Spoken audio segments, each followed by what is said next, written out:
यह है सोनापुर गांव। इस गांव में एक गरीब किसान है रघु। रघु की पत्नी स्वाति बहुत खर्चीली है। पत्नी से परेशान होकर रघु की हालत पागल जैसी हो गई थी।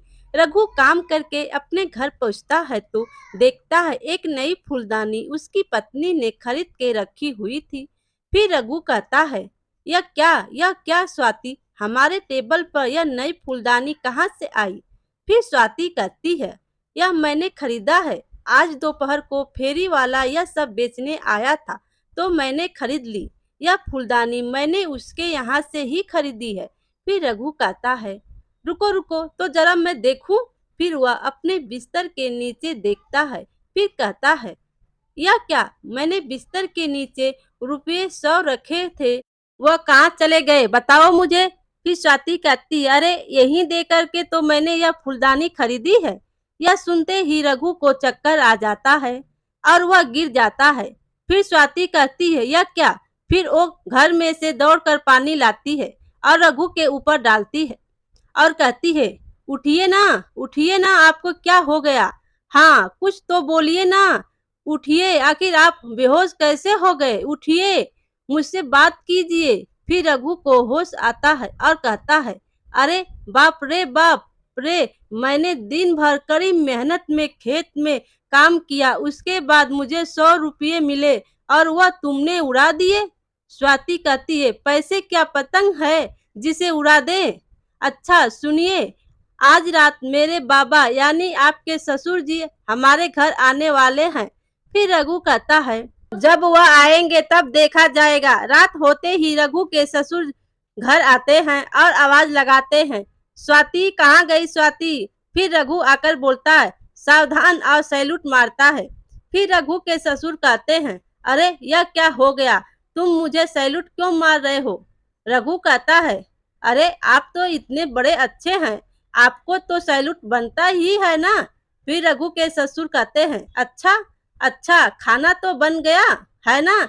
रघु कहता है, हाँ ससुर जी, खाना तो स्वाति ने ही बनाया है, आप बैठिए। अपनी पत्नी की ओर इशारा करते हुए कहता, तुम पिताजी को बिठाओ, तब तक मैं थाली में खाना परोसता हूँ। स्वाति बोली, अच्छा। उधर रघु कहता है, अब मैं तुम्हें मजा चखाता हूँ। रोज रोज रात में आते हो और फोकट का खाना ठूस कर निकल जाते हो। आज मैं टूटी हुई प्लेट को सेलो टेप से जोड़ देता हूँ, जब टूटेगी तब मुझे बड़ा मजा आएगा। फिर रघु टूटी हुई प्लेट को सेलो टेप से जोड़ता है और उसने खाना रखकर चम्मच काटा रखकर ले जाता है। यह लीजिए ससुर जी, फटाक से खाकर झटाक से सो जाइए। अरे यह क्या बेटा, तुम छुरी काटा यह सब लेकर आ गए हो, क्यों? ससुर जी फौरन में ऐसे ही खाते हैं। जो इस जन्म में काटा छुरी चम्मच से खाते हैं वह अगले जन्म में राजा बनते हैं, खाइए खाइए। अच्छा अच्छा, मैं खाता हूँ। जैसे ही रघु के ससुर काटा से रोटी को तोड़ने लग जाते हैं, प्लेट टूट जाती है। फिर ससुर जी कहते हैं, यह क्या, प्लेट तो टूट गई।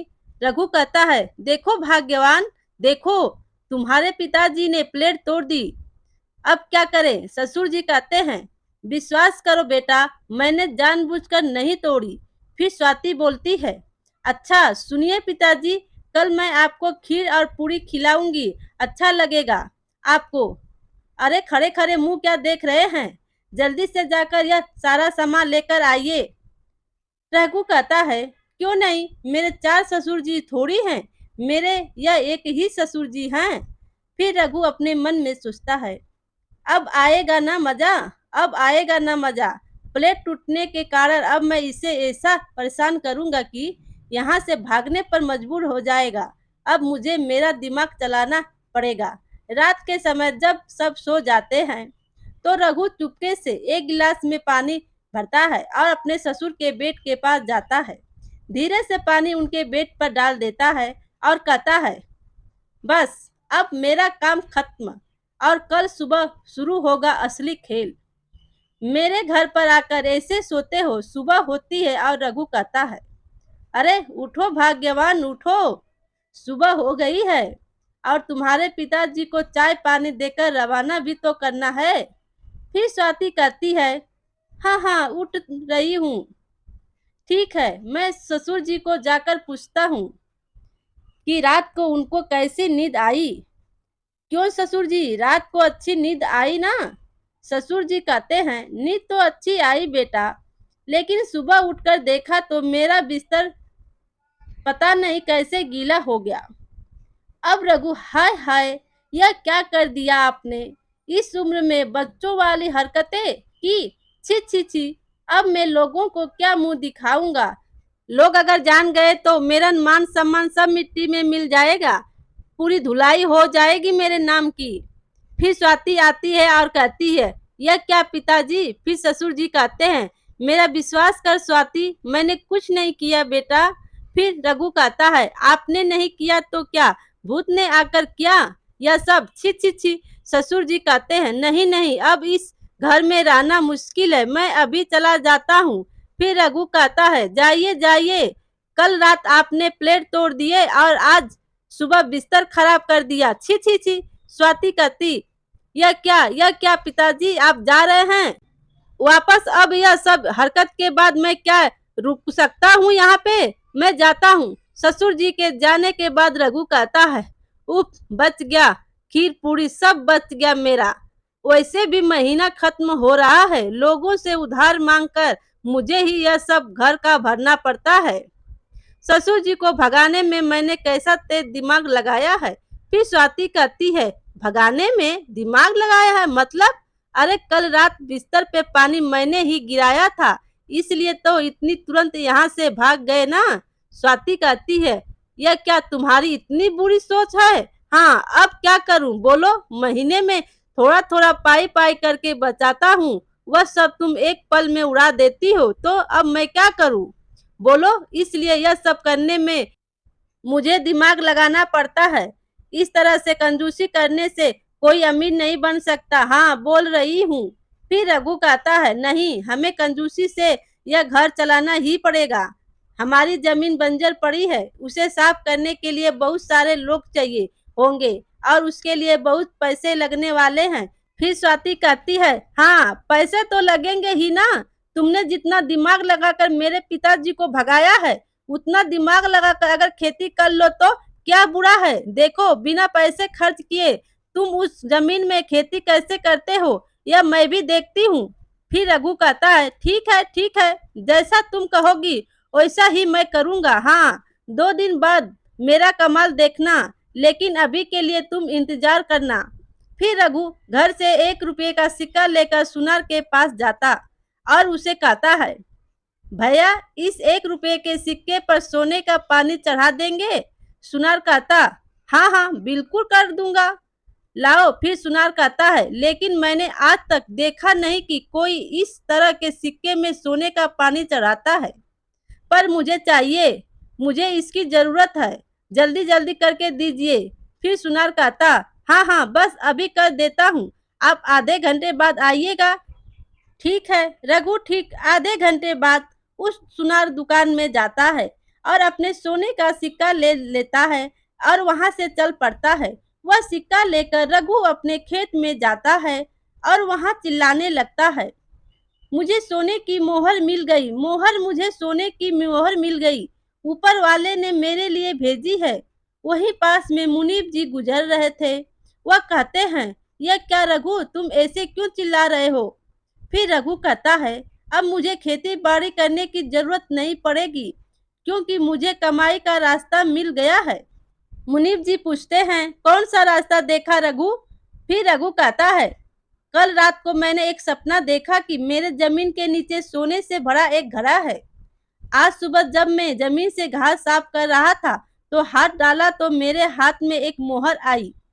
फिर मुनीब जी कहते हैं, अरे बाप रे, सोने की मोहर? रघु कहता है, देखिए न देखिए। मुनीब जी कहते हैं, हाँ हाँ, यह तो मैं देख ही रहा हूँ। फिर रघु कहता है, कल सुबह मैं कुदाल लेकर आऊंगा और जमीन के नीचे जितनी सारी मुहरें हैं वह सब निकाल कर, और इसके बाद मैं इस गांव का सबसे धनवान आदमी बन जाऊंगा। चलो, मैं यह खबर सबको जाकर दे आता हूँ। उधर मुनीब जी सोचने लगते हैं, रातों रात तुम अमीर आदमी बन जाओगे और मैं बैठे बैठे तुम्हें देखता रहूंगा। नहीं नहीं, मैं ऐसा कभी नहीं होने दूंगा।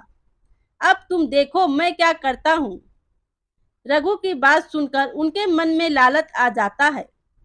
वो अपने साथ रात में ही कुछ बलिष्ठ लोगों को लेकर आते हैं और रघु के खेत में खुदाई करवाना शुरू कर देते हैं। और मुनीब जी वही खड़े खड़े उनको कहते हैं, जोर लगा के हिस्सा, जल्दी करो। पूरी रात उन लोगों ने पूरे खेत को खोद डाला। फिर वह लोग मुनीब जी के पास आकर कहते हैं, अरे अरे मुनीब जी, हमने सारी जमीन खोद डाली, किंतु मोहर क्या, मोहर की एक झलक तक नहीं दिखी हमें, कुछ भी नहीं मिला हमें। फिर मुनीब जी कहते हैं, यह क्या बोल रहे हो तुम? अरे सुबह ही तो मुझे रघु ने मोहर दिखाया था, वो भी सोने की। फालतू में मेहनत करवाई हमसे, छी छी छी। फिर मुनीब जी कहते हैं, तो इसका मतलब रघु ने मुझे बेवकूफ बना दिया। अब मैं उसे सबक सिखाऊंगा, जरूर सबक सिखाऊंगा। अगली सुबह रघु और उसकी पत्नी स्वाति दोनों खेत की ओर जाते हैं। फिर स्वाति कहती है, अरे सुनते हो, यह सुबह सुबह मुझे कहाँ लेकर जा रहे हो? अरे चलो तो सही, मैं दिखाता हूँ तुम्हें। रघु खेत पर पहुंचता है और देखता है कि मुनीब जी भी वहीं खड़े हैं। फिर रघु कहता, अरे यह क्या मुनीब जी, लगता है आप सुबह से ही खड़े हैं और जैसा मैंने सोचा था सब वैसा ही हो रहा है। फिर मुनीब जी कहते हैं, ए तुमने मुझे कल झूठ क्यों बोला झूठ कि तुम्हारे जमीन के नीचे सोने का मोहर है? फिर रघु कहता है, अरे मैंने कब बोला कि जमीन के नीचे मोहर है? मैंने तो कहा कि मैंने सपने में देखा। फिर मुनीब जी कहते हैं, और तुम जो मुझे अपने हाथ में मोहर दिखाए थे वो? फिर रघु कहता है, वो तो मैंने लोहे के सिक्के पर सोने का पानी चढ़वाया था। मैंने अगर यह सब सारी बातें मैं आपको नहीं बताता तो इतना बड़ा उपकार मुझ पर थोड़ी होता। फिर मुनीब जी कहते हैं, उपकार? कैसा उपकार? फिर रघु कहता है, यह देखिए आपने मेरी पूरी जमीन खोदकर खेती लायक बना दी है।